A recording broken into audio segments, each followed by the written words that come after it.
सबसे पहले बात करेंगे विटामिन की। What do you mean by the vitamin? Vitamins are the biomolecule which are necessary in small quantity and they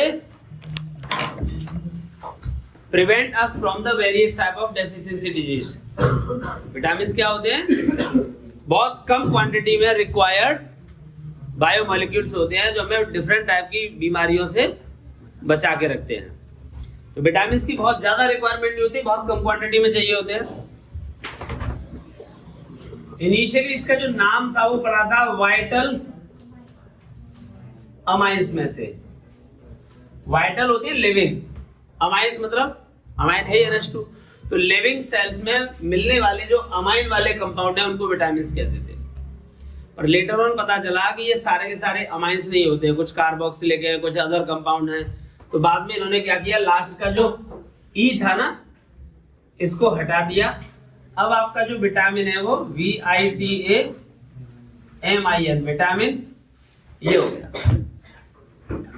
जैसे आप वो मूवी आई थी ना पद्मावती, तो लोगों ने बड़ा विरोध किया था पद्मावती नहीं चलेगी है, उसमें से आई हटा दिया, पद्मावत के नाम से खूब चला। तो ये वही विटामिन है। वाइटल अमाइन के अकॉर्डिंग इसमें ई आ रहा था तो ई हटा दिया क्योंकि वो अमाइन नहीं है, सर के सारे अमाइन नहीं होते, इसलिए उनको नाम विटामिन रख दिया। ये बात क्लियर हो गई। अब हम बात करते हैं विटामिन के क्लासिफिकेशन की। तो विटामिन को 2 कैटेगरी में डिवाइड करेंगे। एक तो होते हैं वाटर सॉल्युबल और दूसरे होते हैं फैट सॉल्युबल। वाटर सॉल्युबल कौन कौन से हैं? वाटर सॉल्युबल में होते हैं BC, विटामिन B और विटामिन C। और जो फैट सॉल्युबल होता है वो कीड़ा है, vitamin K, vitamin E, vitamin D और विटामिन A। तो ये कीड़ा है जो बॉडी में स्टोर रह सकता है, बाकी ये BC बॉडी में रुकते नहीं है। ये वाटर सॉल्युबल है, ये बॉडी से बाहर चले जाएंगे। तो बॉडी में रुकता कौन नहीं है? B और C। रुकता कौन है? Vitamin K, vitamin E, D, A। तो कीड़ा रुक सकता है, कीड़ा तो है ना बॉडी में, कीड़ा ही रुक सकता है। और कौन नहीं रुकेगा? BC। तो BC नहीं रुकेगा क्योंकि वो वाटर सॉल्युबल है, और कीड़ा तो रुक सकता है क्योंकि फैट सॉल्युबल है। यहां तक की बात क्लियर? पक्का? ठीक है साहब।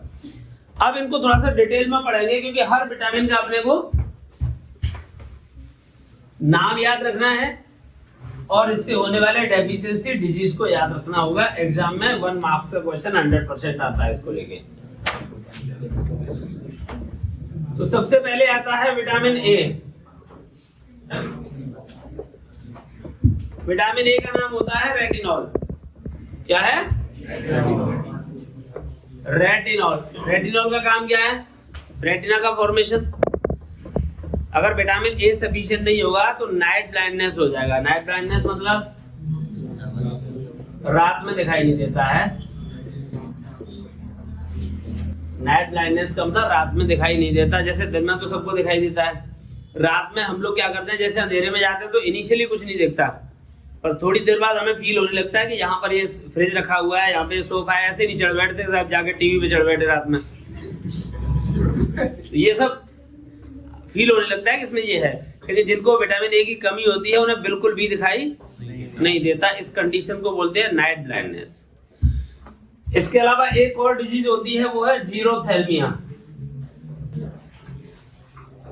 जीरोथैल्मिया में हमारी जो सीलियरी मसल्स होते हैं जिससे एकोमोडेशन पावर होता है लेंस का, वो थोड़ा सा कम हो जाता है। तो आंखों का एकोमोडेशन पावर कम हो जाता है, चीजों को हम खुद एडजस्ट करते हैं, अपने आप दिखाई नहीं देता। वरना क्या है, जैसे पास की चीज देख रहा हूं तो हमारा लेंस पीछे जा करके यहाँ पे इमेज बना रहा है। अब दूर की चीज एक साथ देखेंगे तो लेंस आगे आकर के दूर पे इमेज बना रहा है।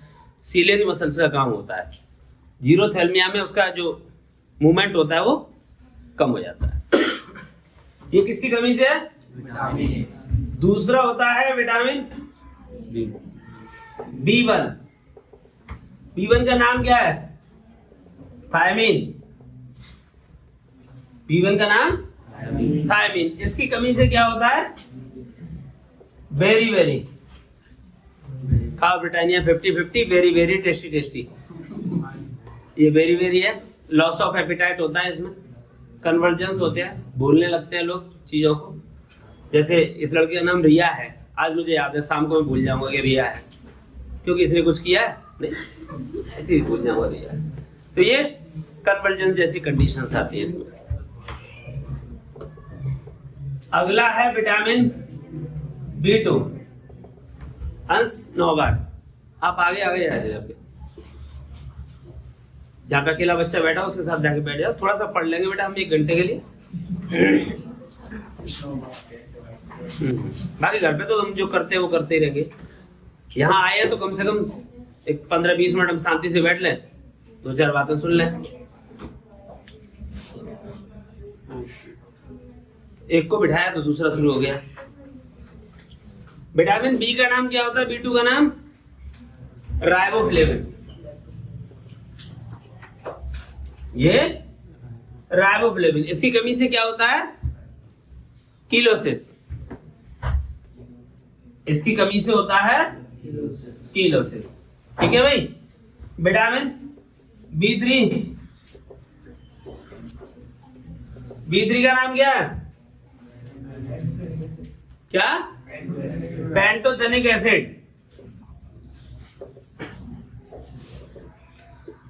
क्या करेगा ये? डर्मेटाइटिस। अगला आता है विटामिन B5। विटामिन B5 का नाम होता है निकोटिनिक एसिड। क्या हो रहा है इससे? एलाग्रा होता है इससे। अगला आता है विटामिन B6। B6 का नाम क्या? पायरिडॉक्सिन। इसकी कमी से क्या होता है? एनीमिया। एनीमिया में बॉडी में खून की कमी आ जाती है, पीला पड़ जाता है इंसान।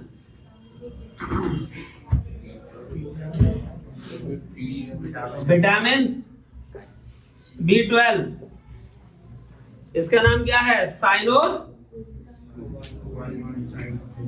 कोबालमिन। नाम से ही पता चल रहा है। कोबाल्ट इसका सेंट्रल एटम, साइनो साइनाइड उसमें लिगेंड है, अमीन मतलब अमोनिया उसमें लिगेंड है। ये एक कॉम्प्लेक्स मॉलिक्यूल होता है, कोऑर्डिनेट कंपाउंड होता है। Coordinate compound water soluble, it is the only vitamin B which is water soluble. Rest all vitamin B are, समझ गए? तो ये एक्सेप्शनल बिहेवियर हो गया।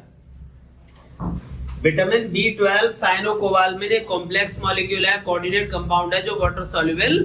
बाकी सारे विटामिन बी तो इसीलिए पेपर में पूछा जाता है, क्योंकि जनरली हम लोग क्या कहते हैं कि बी और सी वाटर सॉल्युबल है, बॉडी में स्टोर नहीं हो सकते, बट विटामिन B12 को स्टोर कर सकते हैं क्योंकि ये वाटर सॉल्युबल नहीं है।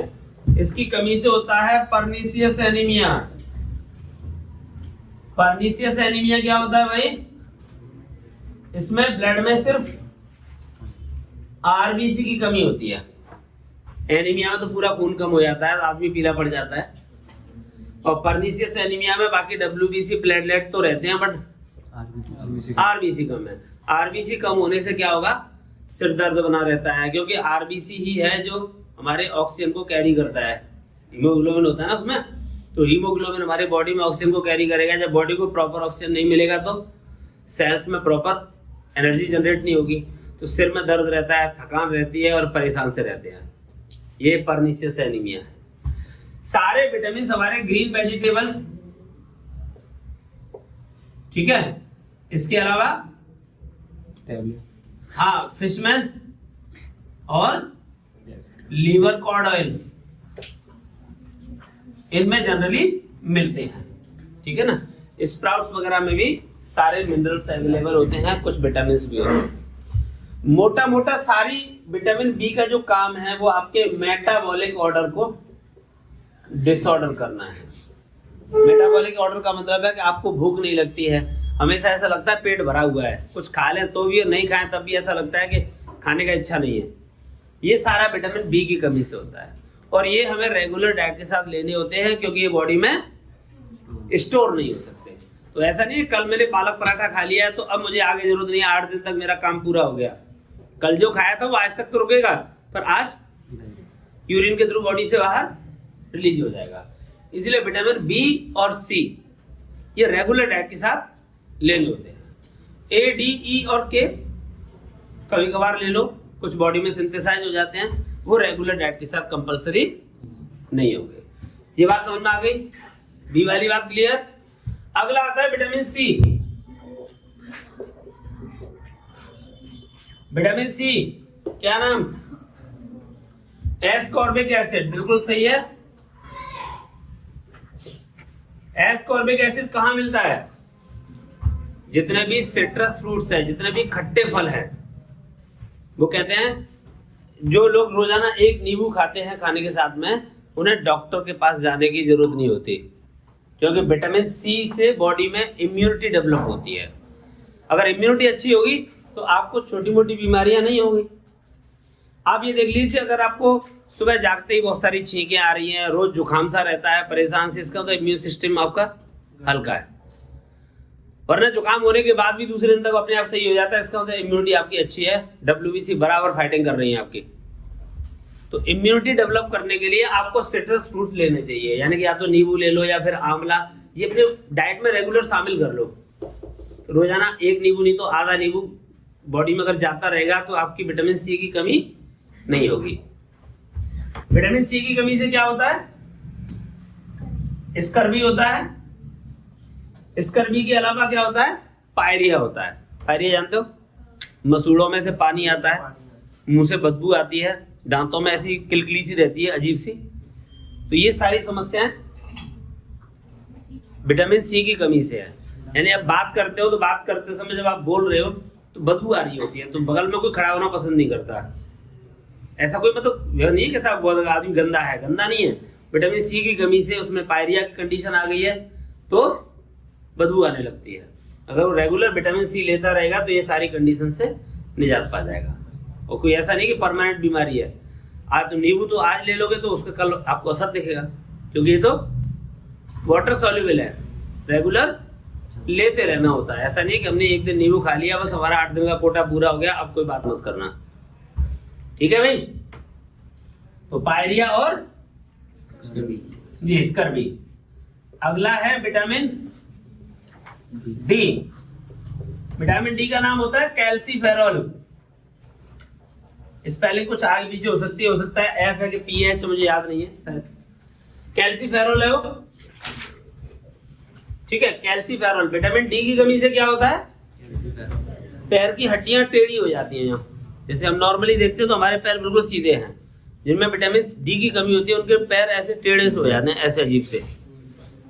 हाँ, हमारी जो हड्डियां हैं ब्रिटल हो जाती हैं, यानी अगर मैं बेड से भी जंप लगा दूंगा तो पैर टूटने के चांस होते हैं हड्डियों के। ये कंडीशन कैल्सीफेरॉल विटामिन डी की कमी से होती है। ऐसी कंडीशन को हम कहते हैं रिकेट्स। ये जो हड्डियां टेढ़ी मेढ़ी हो जाती हैं ये रिकेट्स है। इसके अलावा स्किन डिजीज होते हैं विटामिन डी की कमी से। आपको अगर खाज खुजली, दांत समस्या, ऐसी कोई समस्या है कि साहब आप बैठे हैं तो बस ये चल रहा है, ये इसका मतलब विटामिन डी की कमी है। एक आध दिन धूप में बैठ लो, सब सही हो जाएगा भगवान की कृपा से, क्योंकि विटामिन डी बॉडी में ही सिंथेसाइज होता है। विटामिन डी बॉडी में ही सिंथेसाइज होता है। और इसके लिए ऐसा नहीं है कि मैं सब चादर ओढ़ करके, रजाई ओढ़ के धूप में बैठा हुआ हूं, मुझे विटामिन डी मिल रही है, बिल्कुल नहीं मिलेगी। विटामिन डी लेने के लिए आपको कोई पतला सा कपड़ा पहन करके और धूप की तरफ पीट करके बैठना है, क्योंकि हमारा जो रीढ़ की हड्डी होती है यहाँ पे, यहाँ से एक्टिवेशन होता है विटामिन डी के फॉर्मेशन का। तो धूप की तरफ पीट करके बैठ जाओ, थोड़ा सा पतला सा कपड़ा ओढ़ के, ऐसा नहीं कि रजाई ओढ़ करके मैं धूप में बैठा हुआ विटामिन डी ले रहा हूँ, तो ज्ञान दे रहे हो, तुम कुछ नहीं कर रहे। ये बात को समझ जाइए आप। क्या है ये? विटामिन डी कैल्सीफेरॉल होता है, ये रिकेट्स और स्किन डिजीज के लिए रिस्पॉन्सिबल है। विटामिन डी की कमी होगी तो आपको स्किन डिजीज भी पॉसिबल है और रिकेट्स होगा। मैंने बताया था कि महिलाओं में ऑस्टियोपोरोसिस की कंडीशन होती है, 30 साल के बाद में हड्डियां कैल्शियम छोड़ना शुरू कर देती है। तो मैंने कहा था इसके लिए 1 गिलास दूध रोजाना चलता रहेगा तो कैल्शियम की सप्लाई बराबर रहेगी, कोई समस्या नहीं होगी। नहीं तो कभी कंधों में दर्द हो रहा है, कभी पीठ में दर्द हो रहा है, कभी कमर में दर्द हो रहा है, ये सारी समस्या हमारी कैल्शियम की कमी से होती हैं। किससे? अब चूने में कैल्शियम ही तो होता है भाई। पुराने जमाने में गांव में जो सिस्टम था, चूना घोल के पानी में डालते थे कुओं में, नहीं चूना को घोल करके पानी में डाल देते। क्यों डालते थे? उससे तो कीड़े मर जाते हैं, तो वैसा कोई इम्पैक्ट नहीं होगा। दूसरा, कैल्शियम आपके वाटर में डिजोल्व हो गया, वो कैल्शियम बॉडी को मिलता रहता था, तो कैल्शियम की सप्लाई के लिए ही था वो। लेकिन अब क्या है, सबके घर में समरसेबल लगी है, कुएं का सिस्टम खत्म, कैल्शियम का सिस्टम खत्म, वो भी जो आ रहा है उसी की छींची करके पीते हैं, मतलब फिल्टर करके पिएंगे ना आरओ से। तो जो थोड़े बहुत मिनरल्स उसमें अवेलेबल होंगे भी, उनको भी फिल्टर से निकाल के पानी में, जो पीपीएम है जनरली हमारे जो ग्राउंड वाटर होता है उसका 600 से 700 के आसपास पीपीएम होता है, लेकिन हम उसको भी फिल्टर करके 200 से 250 पीपीएम पे ले आते हैं। तो उसमें से भी मिनरल्स को निकाल करके हम पिएंगे। फिर हम चाहते हैं कि बीमारियों से दूर रहे, ठीक है ना। जो ग्राउंड वाटर आ रहा है वो भी सही नहीं आ रहा, लेकिन मजबूरी है। फ्लोराइड इतना ज्यादा है कि अगर आप उसे पियोगे तो और तमाम तरह की बीमारियां पैदा हो जाएंगी। तो वो तो ये सिस्टम हो गया कि पंचर दे करके कांटा लगा के छोड़ देना है, गाड़ी की पंचर सही करके मैं कांटा लगा के छोड़ दूं, ताकि आगे जाके फिर एक और समस्या तैयार हो। ये यहां तक के वाटर ये कैसे हो गए? वाटर सॉल्युबल, विटामिन बी पूरा और सी। इसमें कौन नहीं है? B12 नहीं होगा। विटामिन डी भी फैट सॉल्युबल है, बॉडी में स्टोर होता है, लेकिन ये बाहर से लेने की जरूरत नहीं पड़ती। बाहर से कब लेना होता है? जब हम धूप बिल्कुल नहीं ले रहे होते हैं, यानी बॉडी में विटामिन डी का सिंथेसिस हो ही नहीं रहा है, तो उसकी सप्लाई करने के लिए फिर हमें बाहर से कभी टैबलेट लेनी होती है, कभी और दवाइयों के रूप में लेना होता है, ठीक है। विटामिन डी के बाद आता है विटामिन ई। विटामिन ई का नाम क्या है भाई? टोकोफेरॉल। विटामिन ई का नाम होता है टोकोफेरॉल। टोकोफेरॉल क्या करता है? स्टेरिलिटी हो जाती है इसकी कमी से, बांझपन हो जाता है। स्टेरिलिटी जानते हो ना? बांझपन। मेल के अंदर स्पर्म और फीमेल के अंदर ओवा का फॉर्मेशन कम हो जाता है, ये विटामिन ई की कमी से है। इसके अलावा फेस का जो ग्लो है वो कम हो जाता है, झुर्रियां आने लगती हैं विटामिन ई की कमी से। तो बच्चे की उम्र अभी 30 साल की 35 साल की होगी और ऐसा लगता है कि ये तो 50 के आसपास का होगा, ठीक है। ये विटामिन ई की कमी है। इसकी सप्लाई स्प्राउट से बहुत अच्छे से होती है। स्प्राउट्स में सफिशिएंट क्वांटिटी में होता है, चॉकलेट में सफिशिएंट क्वांटिटी में होता है, डार्क चॉकलेट में टोकोफेरॉल। ये आपके विटामिन ई तक हो गया। अगला है विटामिन के। विटामिन के का नाम क्या होता है? फाइलोक्विनोन। ये आपका फाइलोक्विनोन है। इसकी कमी से क्या होता है? ब्लड क्लॉटिंग नहीं हो पाती, यानी अगर कहीं ब्लड बह रहा है तो लगातार बहता रहेगा। तो इसको रोकने के लिए हमें विटामिन के लेना होता है। विटामिन के लीवर कॉर्ड ऑयल में, फिश में बहुत अच्छी क्वांटिटी में मिलता है। इसके अलावा ये स्प्राउट्स में मिलता है विटामिन के, ठीक है भाई। तो ये सारे विटामिन, इनके नाम और इनके डिजीज याद कर लेना, आपका 1 नंबर का क्वेश्चन पक्का है इनमें से। जनरली विटामिन बी के नाम पूछे जाते हैं क्योंकि थोड़े से आड़े टेढ़े से होते हैं। Thiamine, B1, riboflavin, pantothenic acid, nicotinic acid, pyridoxine, cyanocobalamin.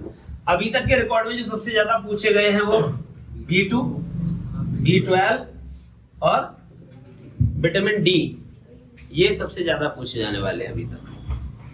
ठीक है भाई, चलो सर एमसीक्यू बेस पे कुछ आएगा? एमसीक्यू विटामिन्स को लेकर के या तो नाम आता है या फिर एमसीक्यू में ऑप्शनल क्वेश्चन होता है। एक फोटो खींच के ग्रुप में डाल दे।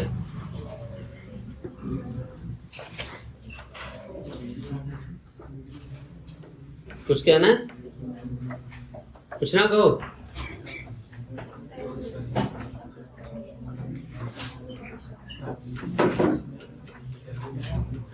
क्या हुआ?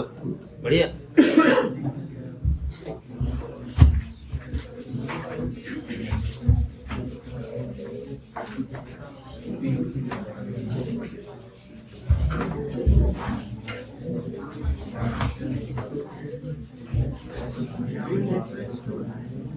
विटामिन ए का नाम क्या है?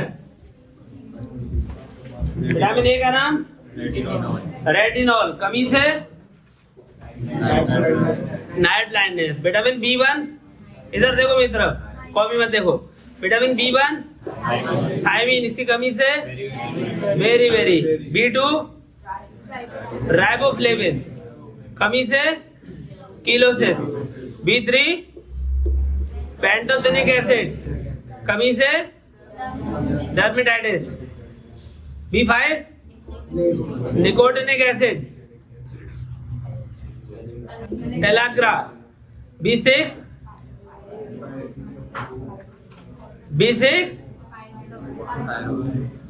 क्या नाम? पायरिडॉक्सिन, कमी से एनीमिया। B12 साइनोकोबाल्मिन, कमी से pernicious anaemia. Vitamin C ascorbic acid, कमी से स्कर्वी एंड पायरिया और डेफिशिएंसी ऑफ इम्यून सिस्टम। ये सारा इसी का है। इम्यून सिस्टम भी इसमें गड़बड़ रह जाता है ना। अगला विटामिन डी कैल्सीफेरॉल, नाम से आ रहा है कैल्सी, मतलब वो कैल्शियम वाला है। कैल्सीफेरॉल है, क्या होगा इससे? रिकेट्स होगा और डेफिशिएंसी ऑफ कैल्शियम और स्किन डिजीज। अगला विटामिन ई टोकोफेरॉल, कमी से स्टार्लिटी। विटामिन के फाइलोक्विनोन, कमी से ब्लड क्लॉटिंग। के फॉर क्लॉटिंग। विटामिन के फॉर, के की कमी होगी तो क्लॉटिंग नहीं होगी। हीमोफीलिया जैसी कंडीशन आती है कि ब्लड बह रहा है तो लगातार बहता रहेगा इसमें। चलिए अब हम थोड़ा प्रोटीन पे डिस्कस कर लें। प्रोटीन की कमी नहीं आनी चाहिए। तो प्रोटीन क्या होते हैं? Proteins are the polymer of amino acid. Proteins are the polymer of amino acid. इसमें क्या होगा? 100th of amino acid linked together by the polypeptide. 100th of amino acid linked together by the polypeptide chain to form क्या? Protein. Protein क्यों जरूरी है? Body में muscles buildup के लिए प्रोटीन बहुत जरूरी है। ठीक है, तो protein is necessary for the muscles buildup of the body. It is also provide energy to the body. सबसे पहले एनर्जी कौन देता है? कार्बोहाइड्रेट। उसके बाद देता है तुम्हारा फैट। तीसरे नंबर पे प्रोटीन। बॉडी में दो तरह की कंडीशन मिलती है, या तो फैट जम रहा होगा या फिर मसल्स बिल्डअप। तो अगर आपको मसल्स बनानी होती है तो पहले फैट को पूरा रिलीज करना होता है। बॉडी से पूरा फैट हटाया जाए तब जाके मसल्स जमेंगी, तो बॉडी को प्रॉपर शेप देंगी आपकी। नहीं तो फिर क्या होगा? जैसा दिख रहा है वैसा होगा। समझ गए? तो प्रोटीन क्या है? Protein are the polypeptide chain of 100th of amino acid which are linked together by the polypeptide bond या पेप्टाइड बॉन्ड कह सकते हैं इसमें। तो protein are the polymer of amino acid in which 100th of amino acid linked together to form long polypeptide chain. आई बात समझ में? ये किसके लिए जरूरी है? इट इज मेन काम क्या है इसका? Necessary for muscles builder. तो मेन काम है इसका मसल्स बिल्डिंग का, सेकेंडरी काम होता है बॉडी को एनर्जी प्रोवाइड करने का। ठीक है? किससे बनते हैं भाई ये प्रोटीन? Amino acid. प्रोटीन बनते हैं अमीनो एसिड। जैसे कि उसके नाम से पता चलता है क्या क्या होगा इसमें। एक तो अमीनो ग्रुप होगा और एक कार्बोक्सिलिक एसिड ग्रुप होगा। दिख रहा है आपको? दिख रहा है ना? एक अमीनो ग्रुप होगा और कार्बोक्सिलिक एसिड होगा। तो चलो देखते हैं। ये आपका अमीनो ग्रुप हो गया और ये आपका कार्बोक्सिलिक एसिड है। तो जिसमें अमीनो ग्रुप और कार्बोक्सिलिक दोनों होंगे, उनको मिलाकर के क्या कहते हैं? Amino acid. चलेगा? तो डिफाइन कैसे करोगे? It is the structural and functional, it is the structural and functional unit of protein. किसका है भाई ये? It is the structural and functional unit of protein which consists of, अरे नाम से ही पता चल रहा है क्या है? Which consists of amine group as well as carboxylic acid. amine group as well as carbox by LIC ACID। सही है क्या? अमीनो एसिड क्या है? Structural and functional unit of protein, जिसमें क्या क्या होता है? अमाइन ग्रुप होगा और अब मैंने ये देखा कि एक होगा, कम ज्यादा हो सकते हैं, बस अमाइन ग्रुप होंगे और कार्बोक्सिलिक होंगे। ऐसे कॉम्बिनेशन वाले कंपाउंड को अमीनो एसिड कहते हैं। ये बात समझ में आई? अमीनो एसिड बहुत सारे मिल जाते हैं तो प्रोटीन बनेगा। कितने? कम से कम 100 अमीनो एसिड चाहिए इसमें। सबको 101 रुपए का प्रसाद चाहिए प्रोटीन बनाने के लिए। अकेला इंसुलिन ऐसा है जो 51 रुपए में खुश हो जाता है। मतलब insulin is the only protein which is made up of 51 amino acid. Insulin किस काम आता है? हमारी बॉडी में ब्लड शुगर को कंट्रोल करने के काम आता है। अगर इंसुलिन की कमी होती है बॉडी में तो हमें डायबिटीज हो जाती है। हमारे यूरिन में शुगर साथ में चलना होता है। आपको प्रोसेस तो पता है ना बॉडी का कैसे क्या होता है? हम जो खाना खाते हैं उसका ऑक्सीडेशन होता है, उससे ग्लूकोज बनता है। ग्लूकोज हमारे ब्लड में एब्जॉर्ब होता है, एब्जॉर्ब होके फिर वो किडनी में पहुंचाया जाता है। किडनी में उसका फिल्ट्रेशन होता है। फिल्ट्रेशन होगा तो उसमें ग्लूकोज, मिनरल्स वगैरह, पानी वगैरह सब फिल्टर होके निकल जाएगा। साथ में उसमें से यूरिया भी फिल्टर होके जाता है। लेकिन उसका जो डिस्टिंक्ट पार्ट होता है वहां पे ग्लूकोज को, मिनरल्स को तो एब्जॉर्ब कर लेते हैं, यूरिया को एब्जॉर्ब, वो कहां जाएगा? सीधा फिर यूरिनरी ब्लैडर में जाता है और वहां से बाहर कर दिया जाता है। लेकिन जिन लोगों में इंसुलिन की कमी होती है, क्योंकि ये सारा काम कौन करता है? इंसुलिन। वो जो शुगर को कंट्रोल कर रहा है ना, उसमें से फिल्टर होकर चला तो गया, अब उसमें से रीएब्जॉर्प्शन करेगा, वो इंसुलिन का काम है। अब इंसुलिन है नहीं बॉडी में तो उस काम को करने वाला कोई नहीं है। तो अब यूरिया के साथ में शुगर भी यूरिन में जा रहा है। तो वो जो शुगर बॉडी में एनर्जी देने के लिए अवेलेबल होना चाहिए था, वो कहां पहुंच गया?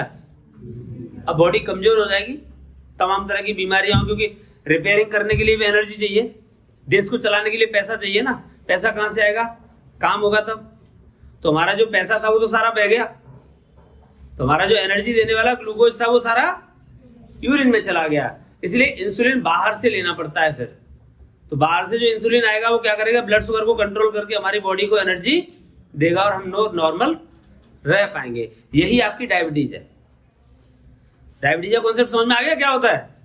हमारा जो ब्लड रीएब्जॉर्ब होता है ग्लूकोज, वो नहीं हो पाता है, तो वो कहाँ चला जाएगा फिर? यूरिन में।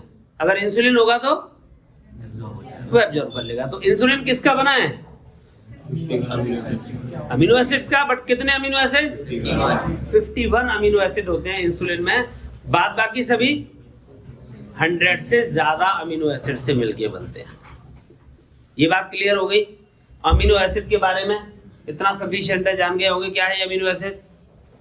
आगे देखें, प्रोटीन की डेफिनेशन क्लियर है, इसमें कोई शक हो तो बताओ। प्रोटीन कैसे बनता है? अमीनो एसिड से। कैसे बनेगा?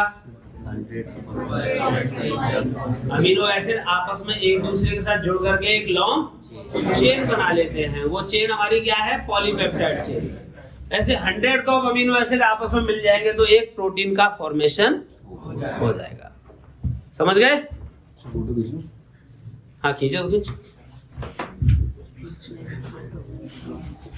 खींच मेरा फोटो। चलो भाई,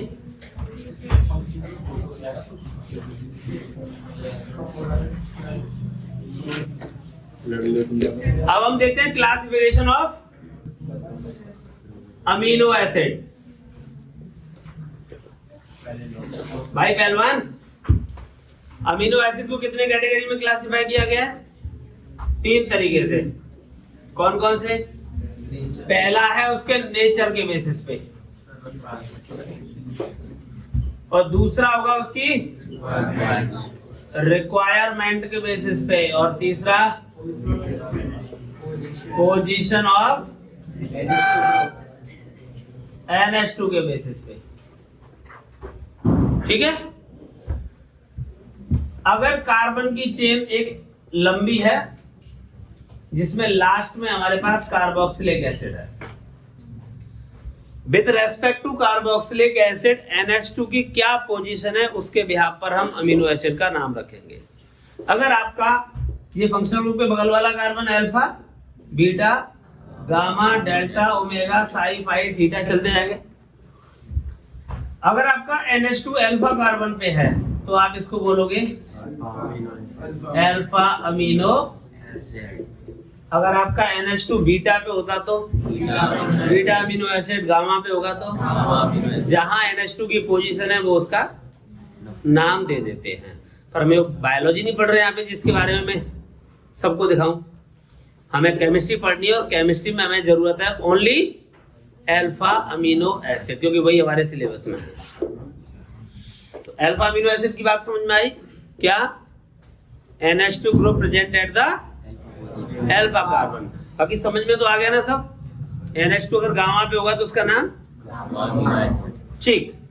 तो ये अल्फा अमीनो एसिड हमारे पास 20 होते हैं। कितने हैं? अल्फा अमीनो एसिड हमारे पास में 20 है। उन 20 में से 10 एसेंशियल है और 10 नॉन एसेंशियल है। वैसे 21 हो गए डिस्कवर। एक और अमीनो एसिड डिस्कवर हो गया पर वो बुक में अभी प्रिंट होके नहीं आया। जब तक नहीं आएगा तब तक हम नहीं बताएंगे उसको। वैसे 21 हो गए हैं लेकिन अभी बुक में 20 आ रहे हैं। 10 एसेंशियल है और 10 ये आपके पास 20 अमीनो एसिड है। इन अमीनो एसिड के आपस में अरेंज होने से 6400 टाइप की प्रोटीन बनती है। 6400 टाइप की प्रोटीन बनती हैं इन अमीनो एसिड के आगे पीछे एडजस्ट होने से। समझ गए? चलो आते हैं पहले नेचर पे। सबसे पहला एसिडिक अमीनो एसिड, दूसरा बेसिक अमीनो एसिड, तीसरा neutral amino acid. Acidic amino acid कौन से होते हैं? Those amino acid in which number of carboxylic group are greater than number of NH2 group। मतलब हमारे अमीनो एसिड का फंडामेंटल स्ट्रक्चर देख लो बच्चों। कौन से पढ़ने थे हमें? हमारे सिलेबस में कौन से है? अल्फा। तो कार्बोक्सिलिक के रेस्पेक्ट में अल्फा कार्बन पे आपका NH2 प्रेजेंट है, तो ये वाली शकल हर एक अमीनो एसिड में होगी इतनी। ये स्ट्रक्चर हमारे सारे अमीनो एसिड में होगा। अब यहां से क्या चेंज आएगा तो उसके बेसिस पे हम इसके एग्जांपल्स को बना लेंगे। सबसे पहले कौन बताया? कौन सा? Those amino acid in which number of carboxylic group are greater than number of amino group. जैसे मैंने एग्जांपल ले लिया ग्लूटामिक एसिड। ग्लूटामिक एसिड में 5 कार्बन होते हैं बच्चों। देखो याद रखना बहुत आसान है इसके लिए। हमारे पास कितने कार्बन है अभी बेसिक स्ट्रक्चर में? 2। कितने और चाहिए? और अभी डेफिनेशन में क्या बोला आपने कि number of carboxylic are greater than. इसका मतलब अमीन तो एक ही है, कार्बोक्सिलिक एक यहाँ पे है, एक और आ जाए तो ज्यादा हो जाएंगे। कार्बन ग्लूटामिक में 5 हैं, 2 हमारे पास है, कितने और जोड़ने हैं? 3 का मतलब CH2 और लास्ट में 1 2 3 4 5 बन गया। Glutamic acid number of carboxylic कितने हैं? 2। अमाइन कितना है? इसीलिए कैसा नेचर रहेगा? दूसरा होता है एस्पार्टिक एसिड। एस्पार्टिक एसिड में 4 कार्बन होते हैं। क्या स्ट्रक्चर रहेगा? फंडामेंटल तो अपना ये है ही, 2 कार्बन आ गए, कितने और? याद कर लोगे ना? एस्पार्टिक में 4 कार्बन, ग्लूटामिक में 2 कार्बोक्सिलिक है, तो दोनों ही कैसे हो गए? अब मुझे बनाना है बेसिक। बेसिक कब होगा भाई? बेसिक नेचर किसका है? अमाइन का। एसिडिक किसका है? तो जब ये वाला पार्ट ज्यादा है तो एसिडिक, अगर ये वाला पार्ट ज्यादा हो तो इसी ग्लूटामिक एसिड का अमाइन होता है ग्लूटेमाइन। ग्लूटामिक एसिड का ही ग्लूटेमाइन। तो जो स्ट्रक्चर यहां थी उसी को यहां चिपका दो फटाफट से। CH2। अब ये OH है ना, इस OH की जगह पे NH2 कर दिया। अब NH2 कितने हो गए? 2 कार्बोक्सिलिक। तो अब ये कैसा हो गया? अच्छा सिमिलर ऐसे ये एस्पार्टिक था, इसी का बना दिया एस्पार्जीन। क्या स्ट्रक्चर होगा? चीटिंग करना सीख लो। जो अच्छा चीटर होता है वो अच्छा टीचर होता है। चीटर और टीचर में एक ही तो स्पेलिंग होती है, बस जंबल वर्ड है, आगे पीछे सेट कर लो। NH2 कितने हैं? 2 कार्बोक्सिलिक। क्या रहा फिर ये? पक्का है, याद भी आसानी से हो जाएंगे। 5 कार्बन का ग्लूटामिक एसिड, 2 कार्बोक्सिलिक। 5 कार्बन का ग्लूटामाइन जिसमें 2 अमाइन ग्रुप हो गए। 4 कार्बन का एस्पार्टिक एसिड, इसी में लास्ट के OH को हटा के NH2 कर दिया, 2 अमाइन वाला एस्पार्जीन। अब आता है न्यूट्रल। न्यूट्रल में किसको रख रहे हो? फंडामेंटल स्ट्रक्चर क्या था तुम्हारा? ये तो है। अगर यहां पर H लगा दिया तो ये बिल्कुल ग्लाइसी हो जाएंगे। क्या नाम है इसका? हाँ ग्लाइसिन। क्या सीन है ग्लाई का? अल्लाह रे 9। अगर यहाँ पे H की जगह CH3 कर देते तो इसका नाम होगा एलानिन। तो अब हमारे अल्लाह 9 हो गए यहाँ पे। तो ग्लाई का क्या सीन है यहाँ पे? ये कैसे हैं? एलानिन और ग्लाइसिन दोनों ही न्यूट्रल हैं, क्योंकि एक कार्बोक्सिलिक और एक अमाइन है। याद रहेगा? कोई कंफ्यूजन इसमें? पहला classification on the basis of nature. Nature में क्या देखा कि वो एसिडिक है, बेसिक है या पहचान लोगे? पोजीशन के बेसिस पे क्या पहचानोगे? NH2 अल्फा पे तो अल्फा अमीनो एसिड, बीटा पे हुआ तो बीटा पे, गामा पे हुआ तो गामा। आराम से पहचान लोगे, कोई दिक्कत वाली बात है नहीं। ये जो कुछ कह रहे हो, नायलॉन 6 आता है पॉलीमर 1, काम पता है इसका क्या है?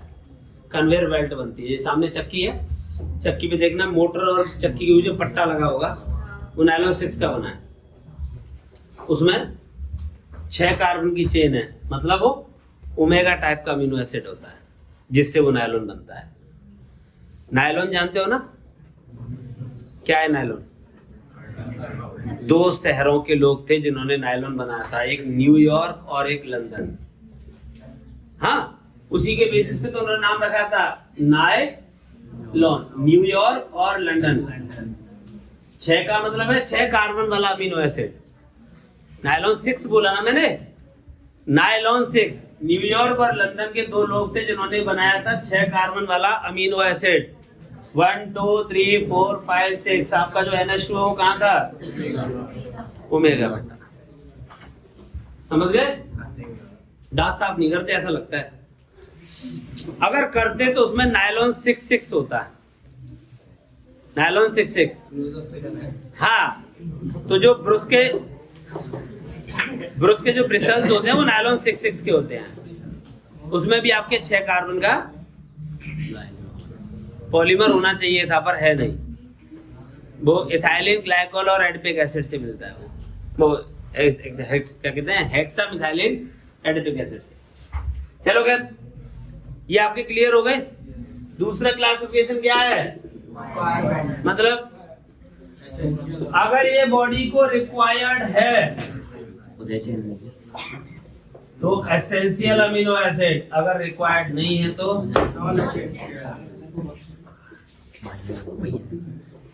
हमारी बॉडी की जो मसल्स बनती है ना, बाइसेप्स ट्राइसेप्स वगैरह, इनको बनाने के लिए होते हैं एसेंशियल अमीनो एसिड्स। यानी अगर आप इनको बॉडी के फूड के साथ नहीं लोगे तो बॉडी का डेवलपमेंट नहीं होगा, यानी मसल्स का बिल्डअप नहीं होगा। लेकिन नॉन एसेंशियल अमीनो एसिड कौन से होते हैं? जो फूड के साथ रेगुलर लेने की जरूरत नहीं है, बॉडी में खुद ही सिंथेसाइज होते हैं। जैसे हमारी जानवी है, जानवी का वजन 20 किलोग्राम है, तो ये नहीं कि इसकी एलिमेंट्री कैनाल आधे मीटर की होगी और मेरा 100 किलो वजन है तो मेरी 50 मीटर की होगी। अगर सेम एज के लोग हैं, मतलब एक एडल्ट पर्सन में एलिमेंट्री कैनाल जो होती है वो 8 मीटर की लंबी होती है, तो सब में 8 मीटर की होगी, चाहे वो साइज छोटा हो या बड़ा हो, उससे कोई फर्क नहीं है। समझ गए?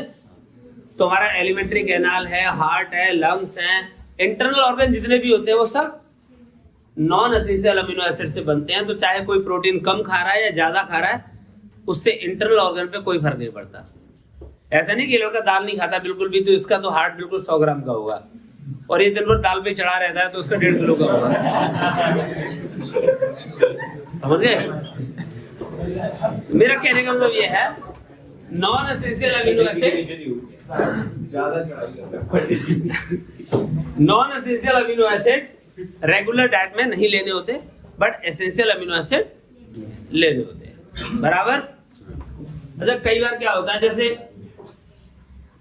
घरों में दाल नहीं बनती बहुत दिनों तक, कोई प्रोटीन फूड ले ही नहीं रहे, बस सुबह आलू के पराठे, शाम को आलू की सब्जी, अगले दिन आलू टमाटर, फिर आलू गोभी, फिर अकेले आलू, फिर दमा आलू, फिर आलू की दम ले लो, सब आलू के पीछे पड़ गए।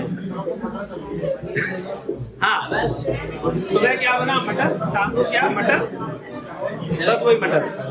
तो किसी एक चीज के पीछे नहीं, पनीर मांग रहा है, इसलिए चीजों को बदलते हैं। हम रोजाना एक ही सब्जी नहीं बनाते, इसलिए चेंज करते हैं ताकि हमें सब कुछ मिल जाए, सारे मिनरल्स, प्रोटीन, कार्बोहाइड्रेट वगैरह सब कुछ मिलता रहे। चलेगा ये? हेलो, एसेंशियल में हो गया तुम्हारा आइसोल्यूसिन, ल्यूसिन,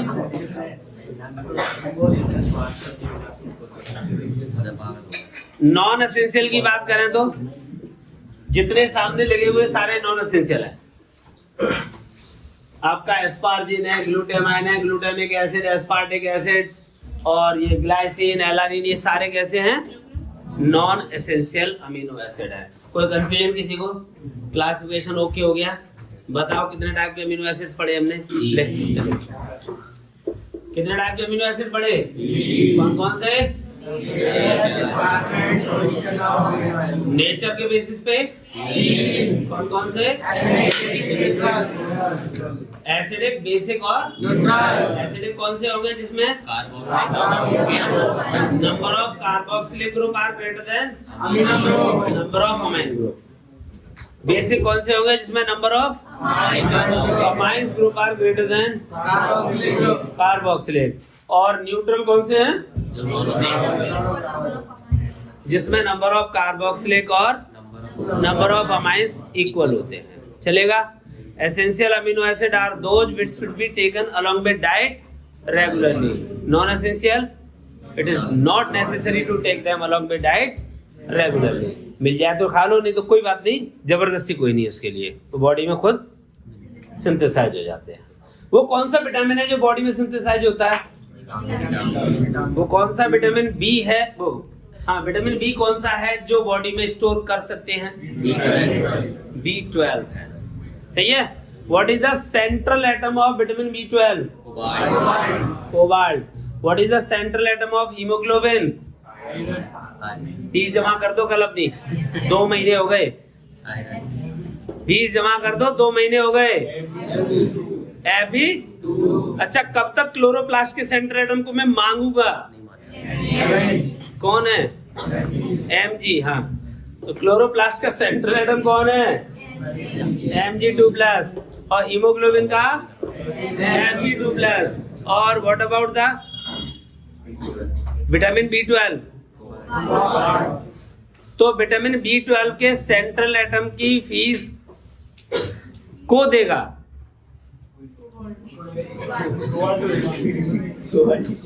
अब हमारे पास में 3 ऐसे मॉलिक्यूल हैं जो कॉम्प्लेक्स मॉलिक्यूल है। फीस मांगने पर को देगा। फीस मांगने पर को देगा। फीस कौन? फीस कौन? Fe2+। किसका है? हीमोग्लोबिन का। मांगने पर Mg2+। किसका है? अच्छा, को देगा? कोबाल्ट किसका है? तो ये तीनों ऐसे मॉलिक्यूल थे जो हमारे बायो मॉलिक्यूल हैं और कोऑर्डिनेट कंपाउंड होते हैं। नहीं, फीस मांगने पर को देगा, ये सही है। अच्छा, ये सारी बातें क्लियर है। अगर इसको पानी में डाल दिया आपने तो क्या होगा इसके साथ? देखिए, टाइम तो बहुत ज्यादा हो गया बेटा, तो क्या मतलब फैक्ट्री में तू ही जाएगा यहाँ से? कोचिंग है 6 बजे, तो 2 मिनट रुक जा। 2 मिनट में मुझे क्या बता रही है भाई? ऐसा तो है नहीं कि साहब फैक्ट्री के दरवाजे को तू ही खोलेगा, लेबर बाहर खड़ी होगी। नहीं, गरीब तो सब है। सर आप नहीं आपको छोड़ के 16 पैनल लग रहे हैं। ये 16 पैनल ही दिखता है, इतना बड़ा गड्डी दिखाते 16 पैनल दिखते हैं। सुन लो भाई एक बात, चोर है ये, क्योंकि वो सबसे बड़ा आप ओए बच्चा सुन एक एग्जांपल। अच्छा, ये सबके सब केरला हैं। आपके पास 20 अमीनो एसिड थे, उनमें से 19 ऑप्टिकली एक्टिव हैं। एक ऐसा है जो ऑप्टिकली एक्टिव नहीं है, उसका नाम बताओ फटाफट से। ये तो ग्लाइसिन, हाथ जोड़े बैठा, बता क्यों ना रहो? हाँ, कौन है ये? ग्लाइसिन। तो ग्लाइसिन इकलौता है जो केरल नहीं है। अच्छा, एलानिन के बारे में बात करते हैं। कौन है ये लड़का बातें कर रहा है? बेटे ऑप्टिकली एक्टिव है। ये डी है कि एल है? OH और NH2 की प्रॉपर्टी सिमिलर होती हैं। OH और NH2 की प्रॉपर्टी सिमिलर होती हैं। डी है या एल है? कैसे पहचान लिया भाई? आपका NH2 राइट साइड में है। आपको याद है ना, उसमें देखा था कौन सा, वो ग्लिसरैल्डिहाइड। OH राइट साइड था तो डी, लेफ्ट साइड था तो बहुत बढ़िया। ये ऑप्टिकली एक्टिव है। तो डेक्स्ट्रो है कि लीवो है? क्योंकि हायर एटॉमिक राइट साइड में है, लाइट का रोटेशन कंफर्म है। तो इसके डी और एल फॉर्म पहचानना भी आ गया आपको। कौन सा ऐसा है जो ऑप्टिकली इनएक्टिव है? समझ में आ गया? वो एसेंशियल है कि नॉन एसेंशियल? नॉन एसेंशियल है, ये बात पक्की। अगर आप इसको पानी में डाल देते हो, अगर आप इसको पानी में डालोगे तो भाई आर्हेनियस क्या कह के चला गया था कि जो एक्वस सॉल्यूशन में H पॉजिटिव देते हैं वो कौन होते हैं? तो कौन देगा इनमें से? कार्बोक्सिलिक H प्लस देगा। अच्छा, ब्रोंस्टेड ने क्या कहा था उस दिन? जो H प्लस को गेन करता है वो बेस होता है। तो NH2 क्या करेगा? तो भाई इसने H प्लस लूज कर लिया और इसने इसको, तो क्या मिलेगा फिर? NH3 positive CH2COO। भाई इसमें तो दो पोल बन गए, इसमें बेटा दो पोल बन गए। अभी इसमें हाइड्रोजन बॉन्ड था, अभी इसमें हाइड्रोजन बॉन्ड था, अब इसमें आयनिक बॉन्ड है। ऐसे स्पीसीज को बोलते हैं ज्वेटर आयन। क्या बोलेंगे? Dipolar molecule form by the amino acid by the transfer of H positive ion is called. ये एग्जाम में आने वाली डेफिनेशन है, इस साल आएगी पेपर में। What do you mean by zwitter ion? क्या होगा? डाइपोलर मॉलिक्यूल, दिख रहा है दो पोल? Dipolar molecule form by the amino acid by the transfer of H positive ion is called zwitter ion. बताइए बेटा किसके मेल्टिंग और बॉइलिंग पॉइंट ज्यादा हैं, ज्वेटर के या अमीनो एसिड के? अमीनो होता है, इसका मतलब melting and boiling point of zwitter ions are greater than the respective amino acid due to electrostatic force of attraction. समझ गए? आ रहा है कि नहीं आ रहा है? क्लियर है? कोई दिक्कत? बराबर। एसिड में हाइड्रोजन बॉन्ड है, इसमें आयनिक बॉन्ड है। कौन स्ट्रॉन्गर होता है? Ionic bond strong.